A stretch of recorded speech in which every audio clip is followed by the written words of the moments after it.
Hey guys, Ross Embleton from Speaking Through Silence here. There's been a lot of questions recently about my pedalboard and what on earth is actually going on.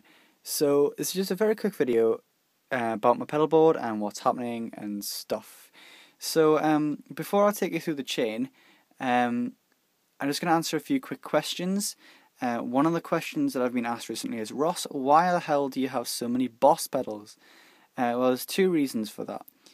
The first is a bit of a preference thing.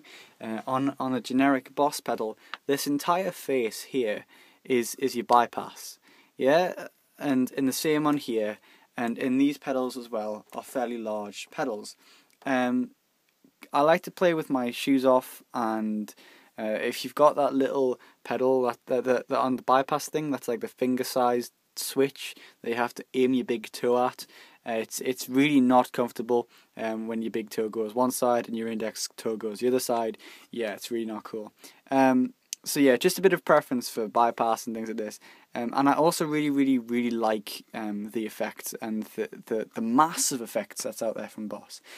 Secondly, as well, I just like Boss pedals. They're really good looking.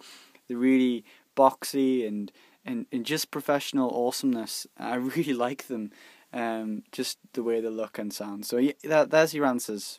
If you have any more questions, just ask. Secondly, do I use automatic harmonies? Yes, I do.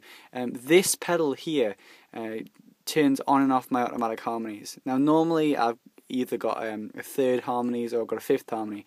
I don't tend to use them just for the harmony. It's more about the sound and the amazing spacey effect that loads of people know and love. So yeah, that's I do use automatic harmonies, but I tend not to use them to make my voice sound better. Although it could probably do with sounding a little bit better. And the third question is about the Alesis Performance Pad Pro. Yes, indeed, I do use this during recording, but I do put it through a graphic equalizer first. That's why it sounds a little bit different during the recordings to where it sounds live. Although I have given my sound engineer all the frequencies he needs to change and do all the numbers, so it's up to him. But yeah, he's a fantastic sound engineer. So yes, a shout out for you, Johnny.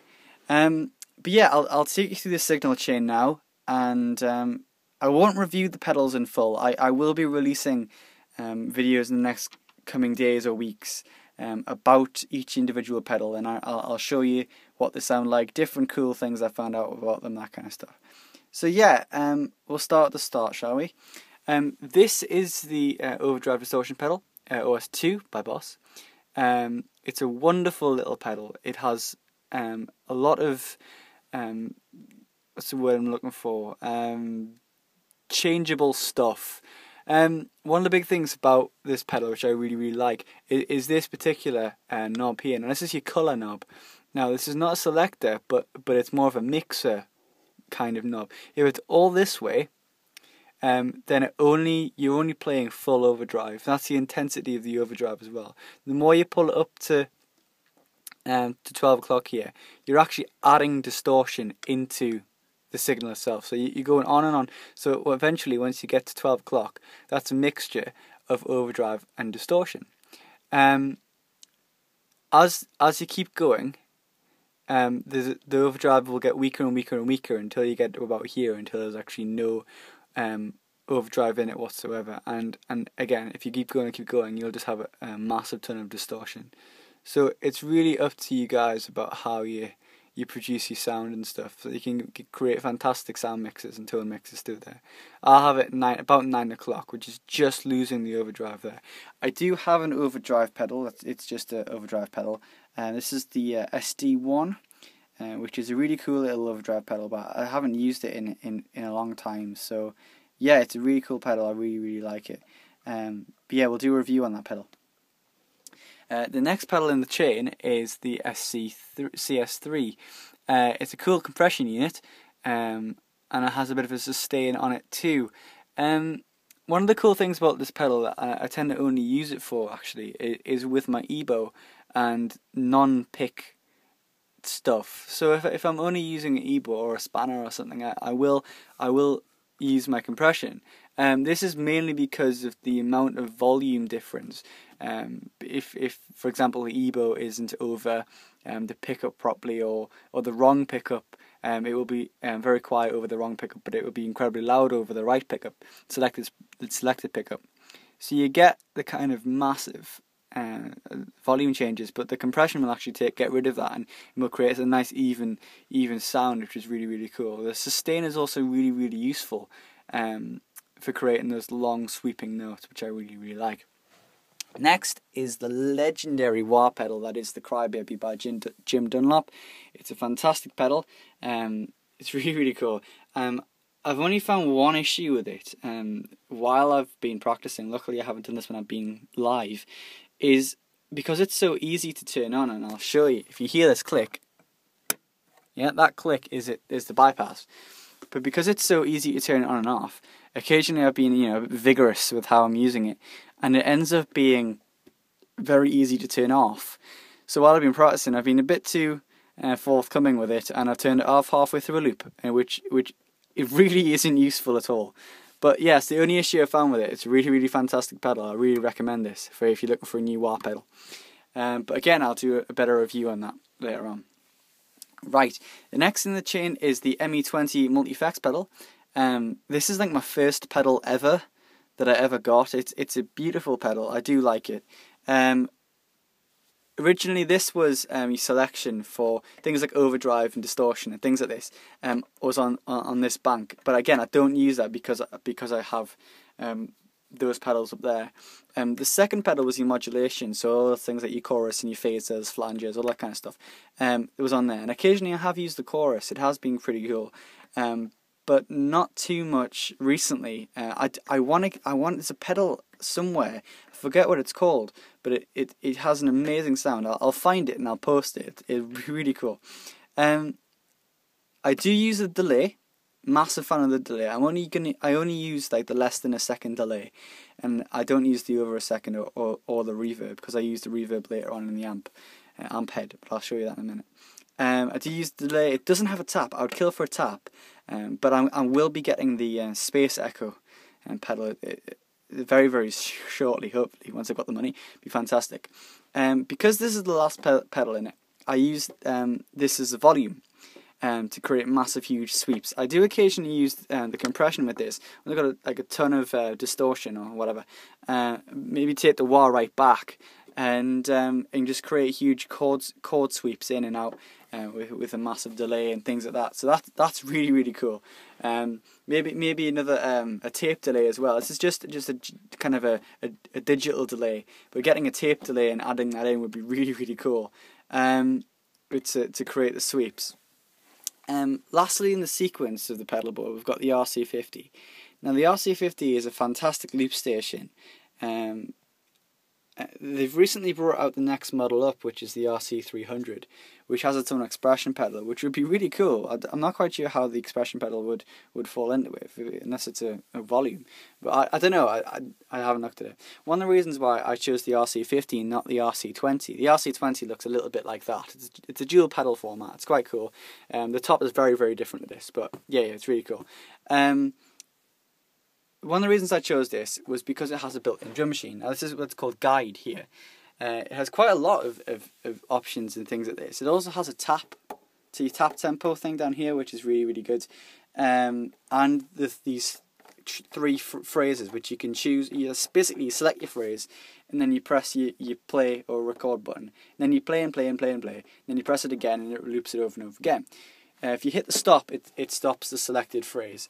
And then if you hit the 2 and 3 together, it stops everything that's happening on the board, which is really cool. If you guys have heard Encounter, and you hear me using that, it's really good. It's very effective if used right. The last pedal on the board is the V20 Vocal Effects Processor. Now it's really cool. As I said before with the harmonies, it's really awesome. But you've also got this button here, which is another looper. Now I use this quite a lot with I might punch in something and then sing, and then hit it again, but a beat before it's supposed to end, and it phases in and out of time, which is really awesome. It's really fun to do. but this isn't actually connected to the loop station, which a lot of people think it is. It's not. This is its own loop, external to the system, and it just goes straight to the desk at the back of the room. It just plugs straight into where you would normally have a vocal stuff. This does actually, the RC50 does have a vocal input, which is here on the back, and vocal input level. And I have used it, but if I'm singing stuff, I don't want in there, you can't sing stuff and then loop in, which is annoying. Another cool insert this has is an auxiliary input. Now, just a bit of a example of what I've been using the aux input for is this. Now, this is the key oscillator. It's a second generation key oscillator. It's really, really cool. It's by Korg. Most Korg gear is fairly robust and awesome. Now, this is really awesome. I really like it. It's got some really cool drum sounds on it, depending on where you touch on the board. It's full touch screen, this, except these buttons appear, obviously. But yeah, depending on where you touch, it's depending on what rhythms or whatever. It's got rhythms and it's got drums. So you can touch here and like a rhythm will happen. And then if you select the drum earlier in the patches, you can just hit certain drums and certain things. It's fairly cool like that. So you can use it to kind of make better perks on your drums and things like this. It's really, really cool. I'm looking to actually put this directly into a guitar and have like a stereo out of the guitar. It'd be really, really awesome just to try and do that. Finally, secondly, this is the EBow, which I've talked about. It creates a bowing-like effect over your guitar strings. It has two different settings. This, when it's that way, like that, it uses the note of the string naturally, and then that way it creates the harmonic of the string. It's really, really cool. As I say, I have to use the compression with it, just because of the volume differences. It's an amazing bit of kit. If you're looking to create huge swells and very ambient sounds, I would suggest getting yourself an EBow. It's really awesome. We have the Alesis Performance Pad Pro, as I've said. It's fantastic to use in conjunction with the loop station. It's not directly into the loop station. It's into an on-stage mixer, which I'll show you in a second. It has play and stop functions. This is these two, A and B here. This is like the A version of a certain beat, and then it has like a secondary version, so you can like create choruses and stuff. And this is a fill option, this button here, which you press in, you can automatically switch. But if you do an A, you can press fill and then A again, and it'll just loop back to A. And each one has its own fill. You also have perk and bass. Now, bass is not a bass drum. It's like bass notes, and each one of these pads is chromatically assigned a one. Although I think you can create it so like that would be A, B, C, etc. Or if you're in C, it'd be C, D, E, F, G, A, B, C. Is that right? A, C, D, E, F, G, A, B. Yeah, C. So you have a full octave of what you want on there. So it'd be really, really cool. So it also has a tap, which is fairly useful. One of the problems that I found, however, I have to create an even numbered tempo on here if I want to create slow drums on here, because the RC50 can, the tempo can be brought to like 1/10 of a beat. So you can have like 159.4 beats per minute, which is fairly annoying after a while, because you need to get an even tempo, an even number tempo on here to create the half of it on here. But yeah, I'll show you how I do that in another video once I talk about the RC50. It'd be really cool. Okay, so that's it for pedals and things like this. So that's the setup from a bit of a bird's eye view there. So that's the pedals. Here we have this is a PV6 by PV Mixer. It's a bit of a generic mixer. It's very small. It doesn't have many options. It's got your 3-band equalizer there. Nothing too special.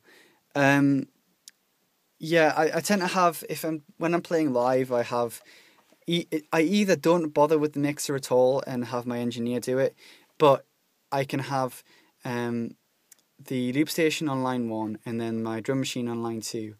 And it just works so well with fading in and stuff like this, which is really, really cool. If you're into your on-stage mixers, I would look into buying cheap mixers just to work it out. Amp-wise, this is a Marshall half stack. It's the MG100 HCFX model. it's very, very nice amp. I had no problems with it whatsoever. It has a really nice reverb on it, and it has some fantastic distortion effects in this. But I tend to only use it for recording and amplification of a clean signal. But yeah, it's very cool. It comes with a 4x12 half stack unit, so it's very cool. So yeah, that's all of the equipment that I'm using. I will do, as I said, I'll do reviews on all of the pedals that I've talked about, and there'll be in-depth reviews, probably between 5 and 10 minutes, and you guys can really get into each pedal individually and see how I use it. If you guys have any questions about stuff, I'll be more than happy to answer them in later videos. And so yeah, just feel free to question and comment and subscribe and do pretty much anything else that you could possibly do on YouTube, and find us on Facebook as well. Speaking Through Silence on Facebook. Yeah. I think that's about it. Yeah. So if you guys want to find anything else about what I'm doing here, just ask, and I'll get straight to you guys. Yeah, you guys take care, and thanks for watching, and hopefully see you in later videos. Bye bye.